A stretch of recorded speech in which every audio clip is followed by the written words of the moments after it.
Hello, আসসালামু আলাইকুম viewers. আর একটি নতুন ভিডিও নিয়ে আপনাদের সামনে উপস্থিত হলাম। আজকের ভিডিওতে মূলত আমি আলোচনা করব দেশি মুরগিকে আপনারা 1 থেকে 35 দিন বয়স পর্যন্ত কোন কোন ভ্যাকসিন দিতে হবে, অর্থাৎ দেশি মুরগিকে সুস্থ রাখতে কী কী ভ্যাকসিন দেওয়া অত্যন্ত জরুরি। আপনারা যারা দেশি মুরগি পালন করে থাকেন, অনেক সময় দেখা যায় দেশি মুরগি কিন্তু বিভিন্ন রোগে আক্রান্ত হয়ে মারা যায়। তবে আপনারা যদি কিছু টাকা খরচ করে কয়েকটা ভ্যাকসিন দিতে পারেন, তাহলে কিন্তু আপনাদের দেশি মুরগিগুলো বিভিন্ন রোগ থেকে রক্ষা পাবে এবং মুরগিগুলো সুস্থ থাকবে। এখন বুঝতে হবে আসলে মুরগিকে কেন আপনারা ভ্যাকসিন করবেন।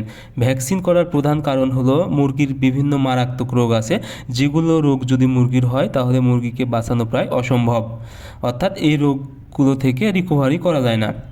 সেক্ষেত্রে এই রোগগুলোর ভ্যাকসিন যদি আপনি করতে পারেন, তাহলে কিন্তু ওই রোগগুলো, অর্থাৎ মারাত্মক যে রোগগুলো আছে, বিশেষ করে রানীক্ষেত, গাম্বুরা, এই রোগগুলো থেকে কিন্তু মুরগিকে রক্ষা করা যায়। এখন আপনারা কি ভ্যাকসিন করবেন? সর্বপ্রথম 4 দিন বয়সে একটা রানীক্ষেতের ভ্যাকসিন করে নেবেন, রানীক্ষেত প্লাস ব্রঙ্কাইটিস।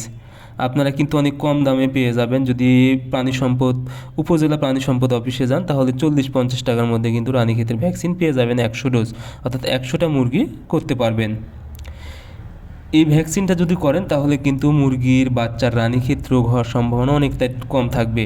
এবং আপনারা জানেন দেশি মুরগির রানীক্ষেত রোগ হলে একসাথে কিন্তু 80 থেকে 90 এবং 100% পর্যন্ত মুরগি মারা যেতে পারে। এরপরে হচ্ছে আপনারা 11 দিন বয়সে একটা গাম্বুরার ভ্যাকসিন করে দিবেন। গাম্বুরাও কিন্তু দেশি মুরগির জন্য অনেক মারাত্মক। বিশেষ করে দেখবেন চুনা পায়খানা করে এবং ঝিম মেরে কিন্তু মারা যায়। এটা কিন্তু গাম্বুরার একটি লক্ষণ।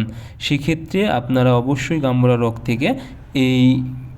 থেকে রক্ষা করতে অবশ্যই 11 অথবা 12 দিন বয়সে একটা ভ্যাকসিন করবেন এবং 18 দিন বয়সে আপনারা একটা গাম্বুরার ভ্যাকসিন করে দিবেন। দুইটা মূলত গাম্বুরার ভ্যাকসিন করবেন। এবং চতুর্থ যেটা ভ্যাকসিন সেটা হলো রানীক্ষেতের। আপনারা প্লেন রানীক্ষেত করে দিবেন 24 দিন বয়সে।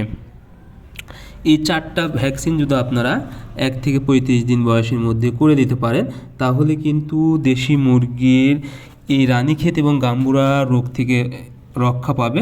এবং এই সময় মূলত দেশি মুরগির হচ্ছে রানীক্ষেত রোগটা এবং গাম্বুরা রোগটা সব থেকে বেশি হয় এবং এই রোগে কিন্তু মুরগি মারা যায়। অন্যান্য রোগ কিন্তু দেশি মুরগিকে অতটা কাবু করতে পারে না। বিশেষ করে দেশি মুরগির ইমিউনিটিটা ভালো থাকে এবং রোগ প্রতিরোধ ক্ষমতা ভালো থাকে, যার কারণে অন্যান্য যে রোগগুলো আছে অতটা মারাত্মক হয় না। কিন্তু এই রানীক্ষেত রোগটা এই দেশি মুরগির জন্য অনেক মারাত্মকভাবে কাজ করে থাকে। এজন্য আপনি যদি দেশি মুরগিকে এই রানীক্ষেত রোগ থেকে এবং গাম্বুরা রোগ থেকে রক্ষা করতে পারেন, তাহলে কিন্তু দেশি মুরগিকে সারা বছর সুস্থ রাখতে পারবেন।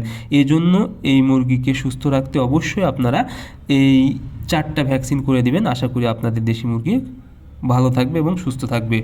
সো আপনাদের কম দামে কিন্তু আপনারা এই ভ্যাকসিনগুলো পেয়ে যাবেন। এই জন্য মুরগিকে সুস্থ রাখতে অবশ্যই আপনারা এই 4টা ভ্যাকসিন করবেন।